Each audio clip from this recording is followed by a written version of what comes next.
Because I know you have a bit of a vested interest. Your son-in-law, Dustin Johnson, He's in a tight race right now. There's only a few holes to go for the golf championship.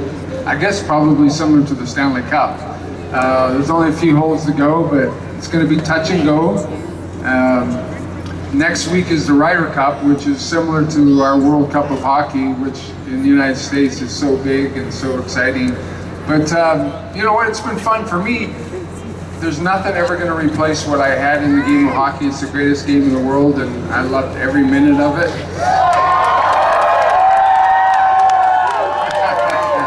Especially love playing in Maple Leaf Gardens. It was always my favorite. One of your favorites? Yeah, growing up there. And you know, it's just the game of hockey is opened so many doors for me and my family. Everywhere I've got to go and everybody I got to meet, it's because of the game of hockey, and I'm so lucky I had two great parents, and they directed me in the right direction. And you know, I always tell kids, listen to your mom and dad, because that's most important.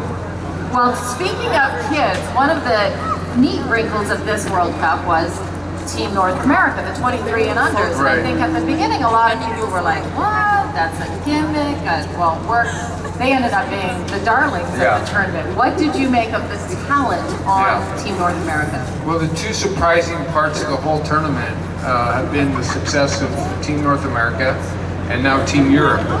And I think for as far as Team Europe goes, we didn't know what to expect, because we didn't know how that would all come together. And obviously their coaching staff did a really wonderful job of putting together a nice group of players, and obviously their skill level is high.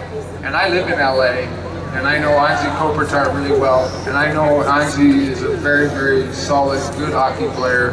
And unfortunately in the West Coast, sometimes you don't get as much attention as the guys in the East Coast. But Anze is a really, really top-notch player. I rate him in the top 5 players in the National Hockey League. So he's been sort of the leader of that group, and Zdeno Chara I played against, and he's still a really good player, and he's hard to play against. So I'm happy for them. Team North America, we didn't know what to expect because the kids were so young.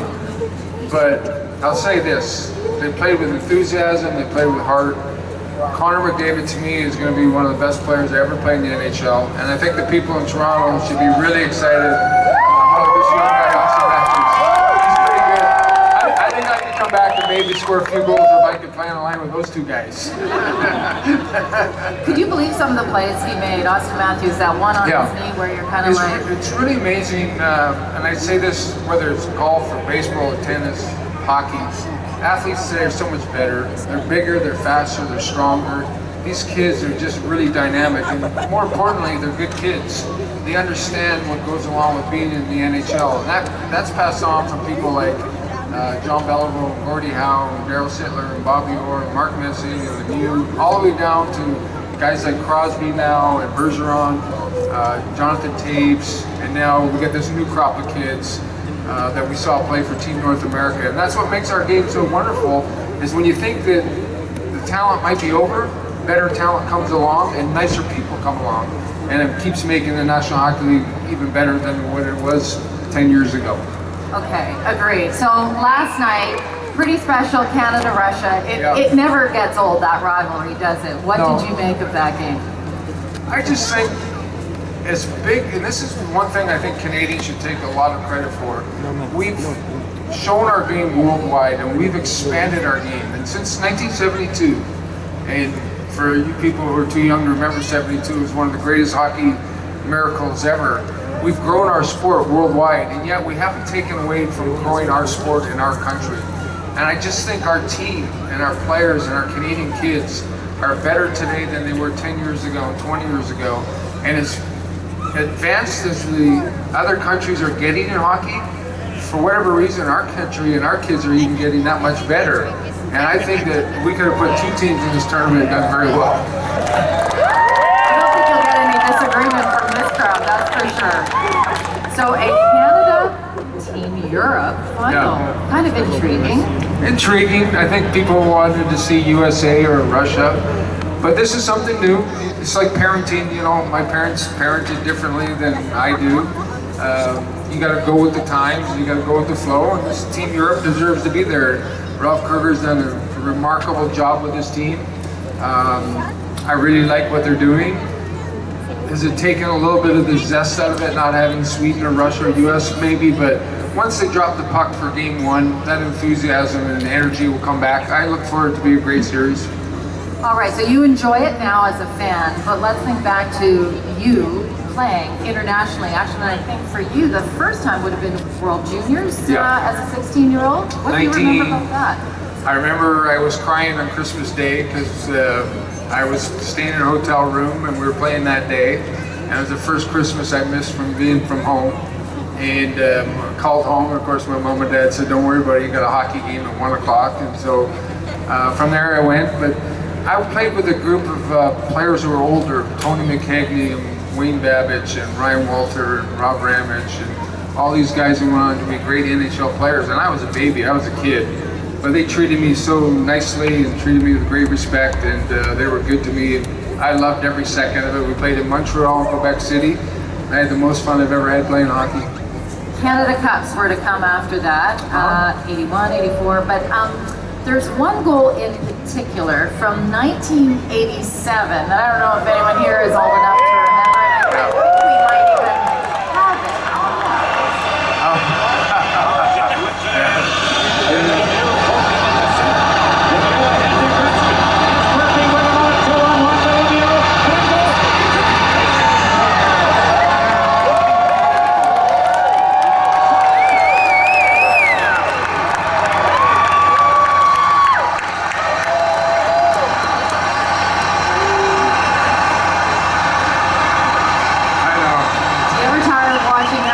No, I know, and everybody always said, were you ever going to pass it to Larry Murphy? And I said, no, never.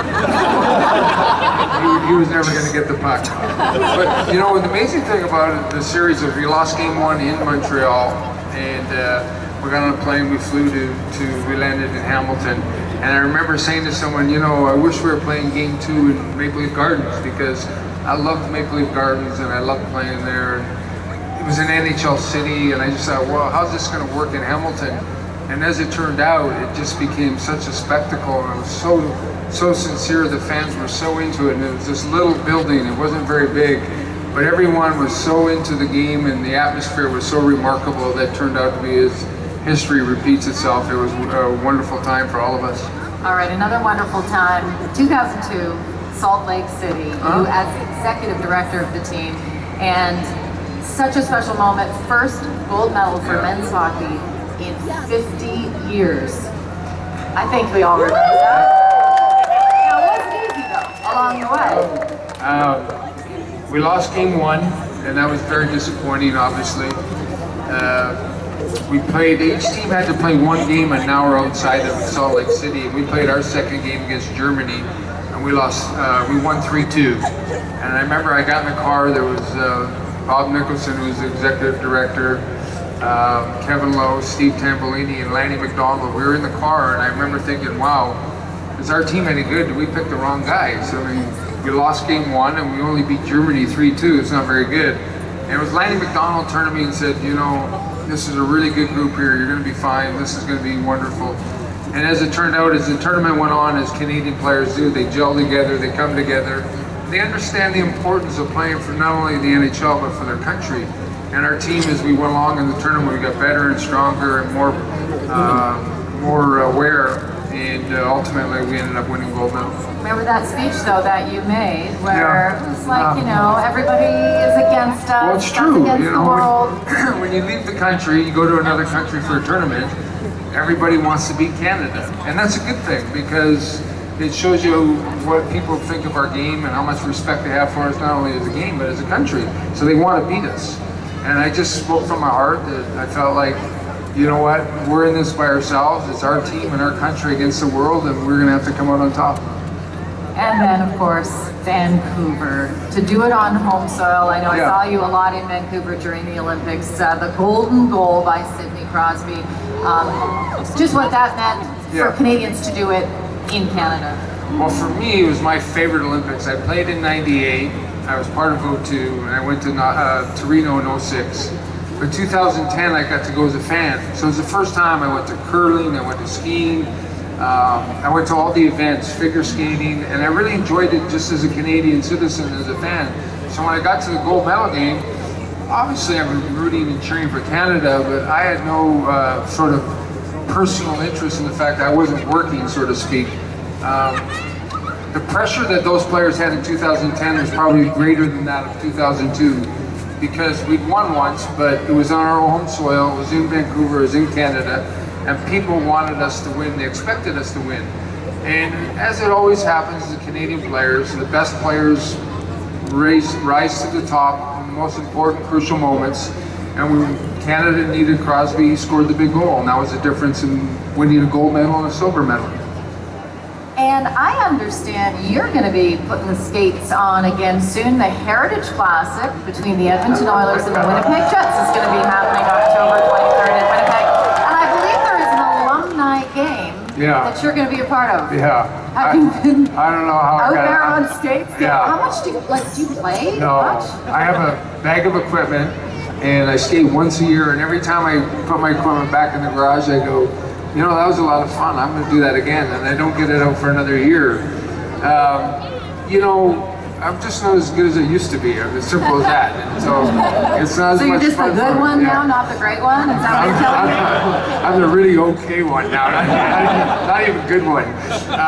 But you know, Mark Chipman called me a couple years ago and said he had this idea of playing this outdoor game, would I be interested? And I said, of course, as long as Paul Coffey and Mark Messier will play, and let me call them. And you know, we're a special group in Edmonton. Everybody kind of was one, and you know, we would never do something alone. We always wanted to do it as a group, and everybody was really on board right away that, yeah, absolutely, we want to go and play. So we're looking forward to it. Hopefully it's not too cold in Winnipeg in October, but we're all looking forward to the game. And I know they have an outdoor game here too in January, which will be it'll be wonderful. Now, you did make sure, though, that Dave Semenko was going to be in the lineup. He's my right? left winger. And Marty's my right winger. I know I did see you out on the ice, I think, in Edmonton at the opening of the new Rogers Place. Just speaking of Edmonton, they certainly have a lot to look forward to. I would tell you this, I've been fortunate enough to travel around, obviously, in different arenas, and I've never seen anything like the new arena in Edmonton. It's so special, it's so unique. I think the people of Alberta and the people of Edmonton, and Canadians for that matter, are going to be so proud of this facility. It's something so unique, something I've never seen before. And so when I was there, I took my two boys up there. We were there for the opening day, cutting the ribbon. I was sort of like out of cloud nine. I was like, geez, maybe I'll take a skate. I'm never going to play here. Maybe I'll go on the ice. So they got me a pair of skates, and I went on the ice for 10 minutes, and it was fun. So Edmonton, to you, when you think back to your days there, and you talked a bit about the guys, I mean, that team, if anyone saw the boys on the bus, the videos from back in the day, it really was a special group. I mean, is that something you kind of look back on? Well, listen, we were kids that grew up together. We were just playing hockey. We didn't think of that we were Hall of Famers. We didn't think we were special or anything different than anyone else. We were just playing the game that we loved, and we all played fun. We all worked really hard, and we were all really unselfish. We just wanted to win championships, and along the way that happened. We accomplished all those feats and goals, but we were best friends. We started together at 18, 19, 20 years old, and we grew up together, and that's what life is all about. Now, you may not be the most famous Gretzky in Canada. I think your dad, Walter, might give you a run for your winning on that front. Definitely he is. When you talk about growing up in Brantford and learning the right way of doing things, I know that there's a book out now that is inspired by your dad called Great. And for those parents out there and kids out there who are playing hockey, what is the message maybe that you learned from your father? Oh, it's pretty simple. First of all, treat people with respect. Everybody can say please, thank you, and excuse me. And most importantly, we weren't a family that was rich with money. We were a family that was rich with love and companionship and support. And so my mom and dad went to every practice, probably as your mom and dad did with your brothers. And that's what Canadian life is all about. And you want to support your children and give them every opportunity in their life to do what they can do and to be the best at what they can do. And that's what my mom and dad did. They didn't do anything special or unique. They just gave us the opportunity. I think they did a pretty good job, wouldn't you agree? Now, Wayne, I don't want to keep you too much longer, but we did get some people in the audience who had some questions for you. And I think our MC is going to help out. Okay, here we are. Sydney, yes, Sydney? Well, what's your first question for the great one, Mr. Wayne Gretzky? Go ahead. Did you do any other sports? Did I do any other sports? Yeah, I did. I wish, my dream was to be a Major League Baseball player, but I wasn't good enough. So I played a lot of baseball, I played a lot of box lacrosse, and I did track and field as a child. So I played every sport. April, I put my hockey equipment in the basement, and I got it out on Labor Day. I played all summer sports in the summertime. I'm a big believer kids should play everything. Okay, and Lexi, you got a question for the great one, Mr. Wayne Gretzky? Go ahead. Who's your favorite team player on Canada? Who's my favorite team player on Team Canada? Oh. Good one. They're all good. I think they're all good. I've said this 100 times though, that Sidney Crosby is the best player in hockey. You got this. Okay, Brady, now go ahead. Hey, we know that obviously you've been involved in hockey for a super long time as a player and now kind of behind the scenes. Are there any days where you kind of go, oh, hockey again? Do you ever, does the passion ever waver, or are you still as passionate? No. Listen, everything I have in my life is because of hockey and the NHL. I never took it for granted. I never take it for granted. I never say, oh my God, another game or another. I loved every part of hockey, practice, preparing, the games, the travel with the guys. No, there wasn't one thing about hockey I didn't love. And I think you have to be that way. Sure, we all get tired, and sure, sometimes it's draining. But let me tell you something. Because the NHL is why, in my life, I have everything I have is because of the NHL. Okay, and Paula, yes, go ahead. I was wondering, how have you maintained your post-hockey physique? Not very well. Trust me, it's hard. The older you get, the harder it gets too. You know, I'm not as active as I used to be. You know, when I was younger, I trained, I'd run, I'd ride bikes. Now my wife makes me do hot yoga, so that's what I do. And you do have a grandson too. And I got a 2-year-old grandson. Yeah, I chased him around the last 3 nights. Let me tell you, that'll keep you young. Okay, and Raphael. Sleep. Pardon me, Raphael. Wayne, out of all the Stanley Cups that you've won, which one is your favorite or the most memorable? They're all memorable. The first time you lift the Stanley Cup, you think of everybody. Your grade school teachers, your Pee-wee coach, the guy next door who helped you get to practice, your teammates. Each and every one was so special. And when you lift the Stanley Cup, there's nothing like it. And I hope one day with guys like Austin Matthews here, the people in Toronto get to see that again. All right, and Peter. Hi, Wayne, you're an awesome player. And I'd just like to know if you were in the NHL today, which NHL player would you most likely want to?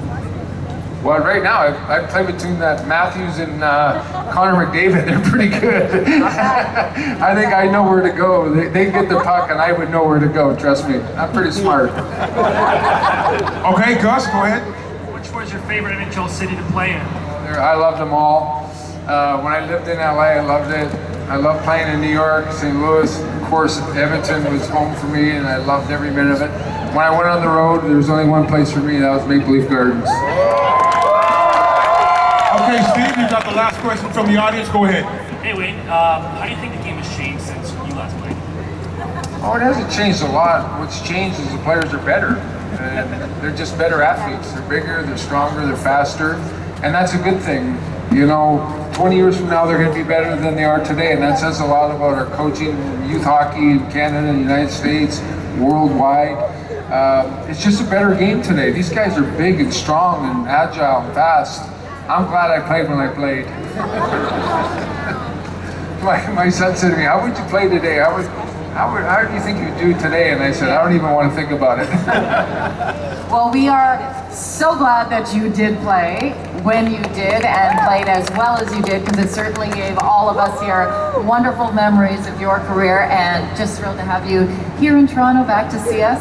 Thank you, Wayne Gretzky. Thank you all. Enjoy the finals.